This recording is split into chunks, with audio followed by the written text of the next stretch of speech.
Welcome to Watch This Space. I'm NASA Administrator Jim Bridenstine, and today we're going to visit the historic Launch Complex 39A, where we launched all of our moon missions and even some space shuttle missions.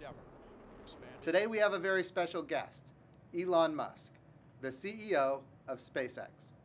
We are at the Kennedy Space Center at Launch Complex 39A, which is a very historic I would say not just launch complex, but a very historic monument for our country. From this launch complex, we launched all of our missions to the moon. We also launched space shuttles, and we have a really exciting event that's happening tonight, which is the reason why we're here, which is tonight we're going to launch with what we call Demo 1, which is a mission to the International Space Station with Crew Dragon. In other words, it's not crewed, but it is a test flight going all the way to the International Space Station. Now, where we are right now on Launch Complex 39A, we're on what we call the crew arm, which is the way the astronauts are actually going to get to the capsule so that they can fly to the International Space Station. Now, that's not going to happen tonight, but tonight we're going to test the vehicle, all components of the vehicle. And I am thrilled and honored to be here at this very historic site with Elon Musk, who has been an amazing partner for NASA for all of the years to get us to this point, where what we want to do this year is launch American astronauts on American rockets from American soil. And getting to this point, as you and I have talked, was not something that came easy.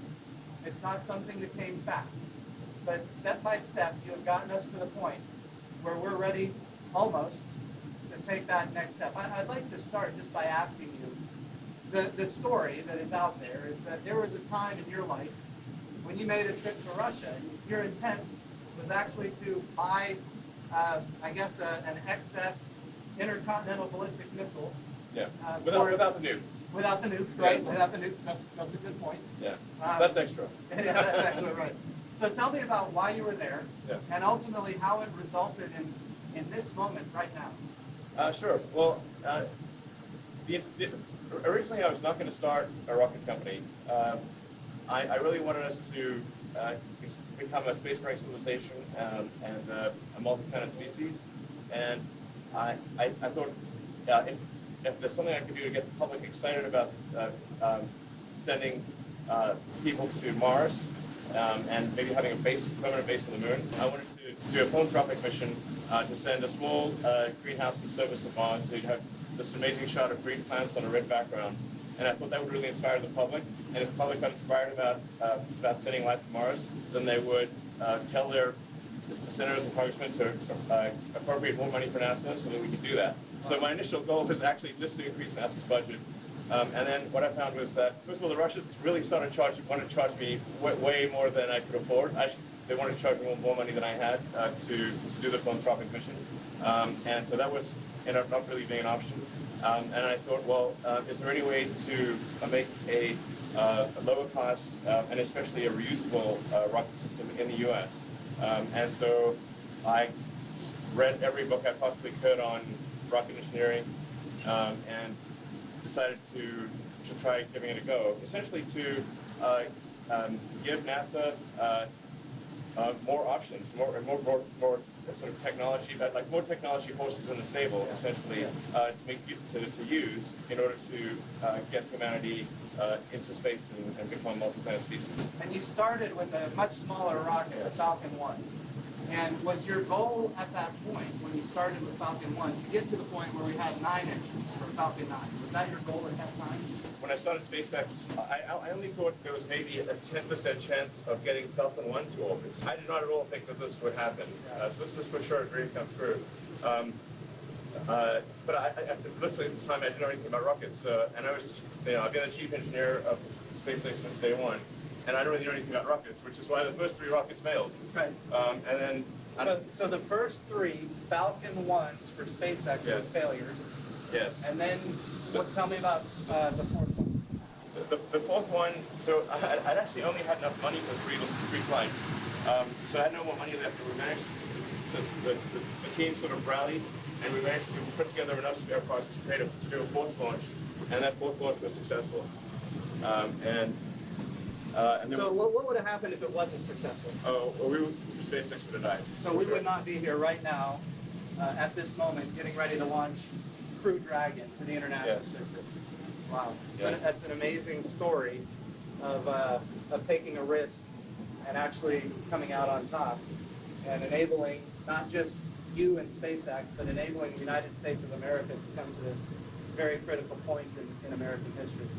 Absolutely, and I'd just like to express a great appreciation for NASA and acknowledge the debt that SpaceX owes NASA in developing all of the rocket. The rocket technology that we built our rockets on was developed by NASA over many decades, and we without that, SpaceX would not have been possible. And shortly after our first success, NASA gave us a critical contract to resupply the space station with cargo, and that was also fundamental to SpaceX's success. And without NASA support, SpaceX wouldn't be here. So thank you. Well, it was long before my time, but I'd just like to thank NASA. Yeah, thank the United States of America for supporting this really amazing opportunity. Well, we have now learned the events surrounding Elon Musk's decision to start SpaceX. Let's meet some of the astronauts that will be launching on Commercial Crew. Yes. But that was in 2001 when all of that kind of started materializing and you started having these thoughts. I wanted to ask Victor, who's going to be one of our pilots of these crew vehicles. 2001.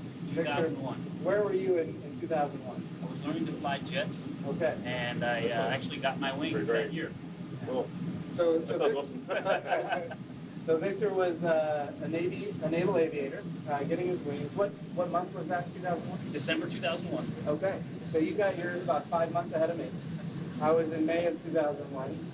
But you obviously did much better than I did, because I ended up running a museum and then becoming a politician, and you went on to become an astronaut. I don't know if you can say that now, sir. Yeah, well, my job is much easier than yours. I can tell you that. Of course, we're so proud of all of our astronauts. You guys have all made your whole country proud. Bob, how about you? Can you remember maybe 2001 where you might have been at that time? I can. Back in 2001, I was an astronaut candidate. Okay. I started in the office back in 2000 in the summer, July. So just getting my first chance to come down here to Kennedy and strap crews in. I was just getting started as a Big Crusader, one of the astronauts that operated the space shuttles before the crew came to strap in and collected them after they landed the space shuttle. So. And your background before that, you were an Air Force flight test engineer. Correct. I'm an Air Force flight test engineer, still active duty in the Air Force. I worked the F-22 program after test pilot school, and then worked in a research lab at Elon Air Force Base prior to that. So it's amazing to think about where everybody was at these different times and how it all comes together at this one moment. In 2019, we're gonna make it happen. I never would have thought this would have happened. I would have given it less than 1% chance. Yeah, it is really amazing. Yeah. Doug, how about you in 2001? Well, I'm a classmate of Bob, so Okay. we were selected in 2000 as astronauts, and so we were still astronaut candidates, just kind of learning our new trade. So kind of hard to believe you just got your wings. We were already astronauts by then, or at least almost astronauts. We were working towards being full-fledged astronauts. But yeah, it's amazing how far we've come in that short amount of time. How about you, Mike? 2001, that's a long time ago. I was seriously a long time ago. It is, yeah. I can remember it well, but it was 18 years ago now. 18 years, Unreal. yeah. That is incredible. Yeah. I'm a flight They're test kidding engineer as college well. by now. Yeah. Yeah. Flight test engineer as well in the Air Force, and it was in Canada, Cold Lake, Alberta. I was on exchange at their flight test center testing the Canadian jets. Yeah, awesome. Yeah. So right now, inside the Crew Dragon for tonight's launch is I don't want to call him or her a dummy. I know. I was trying to avoid the use of the word dummy. Tell me what we call the I guess synthetic person. Anthropometric test article. There you go. Okay. Yes. So what is it you decided to name the anthropometric test article? I called her Ripley. Ripley. Ripley from Aliens. Fantastic. Yeah. It's a great character. Yeah. One thing that SpaceX has done really well is capture the imagination of the American people through branding and really exciting things. Launching, for example, a Tesla, which is still in deep space, orbiting the sun. Yeah, I mean that was a case where like not only we do first test flight of a rocket, normally like a block of concrete would be launched. Right. Because you don't want to launch anything valuable like would get destroyed on initial flights. On the initial flight of Falcon Heavy, the team was originally going to launch a block of concrete. It's like, guys, it's hard to get the public excited about a block of concrete. Okay, it's just so like what's something like, you know, that's an image that's going to really stick in people's minds and resonate. And so it's like, okay, let's put a car in space. It doesn't make any sense, obviously. You can't drive a car in space. But at least it's convertible. There you go. Even though there's no air, it doesn't make any sense. But and then putting, I guess, an anthropomorphic test article in a spacesuit driving the car through space. And then you know, it's the kind of thing I think kids can get really excited about, and like, you know, so I think inspiring adults and kids and people of all ages to want to go out there and explore and become a multi-planet species and have a base on the moon and build a city on Mars and ultimately go to other star systems. We got to have inspiring images, things that really, you know, have a strong emotional effect, you know, and just like make you feel. So Doug, tell me, tonight's test flight, what are some of the things that we're going to be looking for? What are, as somebody who's going to be on this, you know, the crew flight, what are some of the things you're going to be looking for? It's just kind of an end-to-end test for the system. So we just want to see the teams work through, all the way through to launch, ascent, then we've got to get the vehicle activated in orbit, then work our way through a rendezvous. And then we're trying to get out to Hawthorne actually to see the docking out there as well. And so obviously just seeing how the teams all work together and make this mission, you know, successful, and then all the way through to the splashdown. So I think we're just trying really hard just to see every bit of the system go through spaces. So I like what you said, the words end to end. So all of the systems and all of the subsystems, they've all been tested over and over again. I mean, so a lot of testing. Yeah. And I mean, this has really been a joint effort with NASA. The spacecraft would not be nearly as good as it is without the input from NASA. There's been a lot of NASA help here, and thank you for that. Well, we're very grateful for what you're doing, helping us launch American astronauts from American soil once again. And of course, these gentlemen here are the beneficiaries of that. And I can only express the best that I can how proud all of America is with who you are and what you've done and what you represent. The entire world is going to see us launching again to the International Space Station. And this time when we do it, it's different. In fact, NASA is a customer. And as a customer, we become one of many that will be using this crew vehicle if all goes according to plan, and we'll have a robust commercial marketplace for spaceflight. And that commercial marketplace could be sovereign countries. It could be individuals that want to go maybe on vacation to space, which I know sounds crazy, but I'll tell you, and you know this, those folks are out there, and there's a lot of folks that are ready to do it. Of course, they have the same dreams and ambitions that all of you had when you were coming up, so it's an exciting time. I think this is a good step. It really is getting people back in orbit. Yeah. You know? Yeah, it's a step towards, like, ultimately. I mean, what I really want to see is, you know, permanent base on the moon, permanently occupied human base on the moon, and us building a city on Mars. That's like, if I can see the beginning of that before I die, I'll die happy. Well, the president's first space policy directive to me was go to the moon, and the word in there is sustainably. So how do we go? We don't want to recreate the Apollo program. Exactly. We don't want to leave flags and footprints and not go back. We want to go and we want to stay. And this time, that means landers, rovers, robots, and humans in a sustainable return. It doesn't mean at this point we're ready to have, as you mentioned, you know, a city on the moon. But what it means is we can put together all of the components that enable it to eventually be sustainable. And part of that is reusability. Tell me. Reusability is fundamental. If you, a fully reusable vehicle will cost 100 times less per flight than an expendable vehicle. And it kind of makes sense. If you think of any other mode of transport, it could be like jet aircraft or cars, bicycles, horses, every other mode of transport, boats, they're all reusable. the weird one that isn't reusable is space. That's right. So you can imagine how expensive it would be if every time you flew in a jet that you had to get a new jet, Right. as opposed to refuel the jet. It would be insanely expensive to fly a jet if it was single use. There wouldn't be anybody flying. No, exactly. It would be like a few research flights at extreme expense, and that's all the flying that would occur.